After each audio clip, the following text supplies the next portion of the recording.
இயேசுவின் சீஷர்களை துன்பப்படுத்திய சவுல் அவர்களை பிடிக்க தமஸ்குவுக்கு புறப்பட்டான். ஆனால் அந்த பயணத்தில நடந்த ஒரு அற்புத சந்திப்பு அவன் வாழ்க்கையை முற்றிலும் மாற்றியது. சவுல் என்ற இளைஞன் இயேசுவின் சீஷர்களை மிகவும் வெறுத்தான். அவர்களை பிடித்து சிறையில் அடைக்கவும் கொலை செய்யவும் விரும்பினான். இயேசுவின் சீஷர்களே, நான் உங்களை வெறுக்கிறேன். நீங்கள் சிறையில் அடைக்கப்படுவீர்கள், கொல்லப்படுவீர்கள். தமஸ்குவில் உள்ள விசுவாசிகளையும் பிடித்து எருசலேமுக்கு கொண்டு வருவதற்காக பிரதான ஆசாரியரிடமிருந்து நிருபங்களை கேட்டு பெற்றான். ஆம், பிரதான ஆசாரியரே. நிருபங்களை எடுத்துக்கொண்டு சவுல் தனது நண்பர்களுடன் தமஸ்குவை நோக்கி பயணம் செய்தான். தமஸ்குவுக்கு அருகில் வந்தபோது திடீரென வானத்திலிருந்து ஒரு பிரகாசமான ஒளி சவுலை சுற்றி ஒளிர்ந்தது. ஐயோ, இது என்ன ஒளி?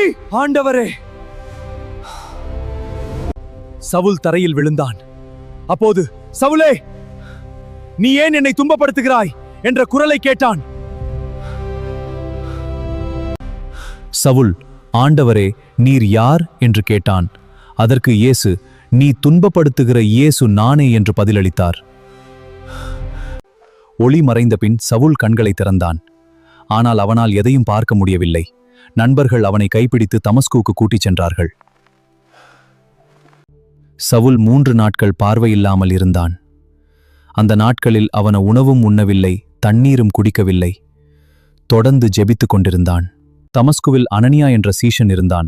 கர்த்தர் தரிசனத்திலே தோன்றி சவுலிடம் செல்லும்படி அவனுக்கு கட்டளையிட்டார். அனனியா, எழுந்து செல், நீ சவுலை தேடி காண வேண்டும். ஆண்டவரே, நான் கேட்டுக்கொண்டேன். அனனியா பயந்தான். ஏனெனில் சவுல் விசுவாசிகளை துன்பப்படுத்துபவன் என்பதை அவன் அறிந்திருந்தான். ஆண்டவரே, அந்த மனிதன் உம்முடையவர்களை துன்புறுத்தி இருக்கிறான். அனனியா, போ, அவன் என்னுடைய தெரிந்து கொள்ளப்பட்ட கருவி.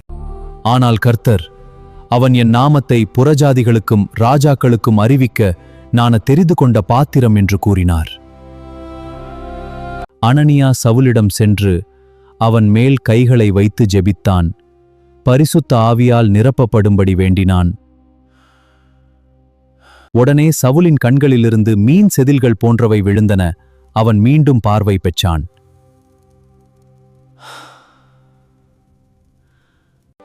பிறகு சவுல் ஞானஸ்நானம் பெற்றான். உணவருந்தி பலமடைந்தான்.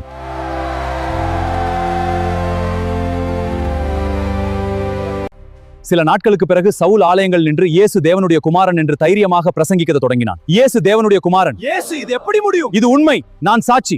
அவர் உண்மையில் மாறிவிட்டார். இயேசுவை துன்பப்படுத்திய சவுல் பின்னர் உலகம் முழுவதும் சுவிசேஷத்தை அறிவித்த பவுலாக மாறினான். தேவன் ஒருவரின் வாழ்க்கையை முழுமையாக மாற்ற வல்லவராயிருக்கிறார்.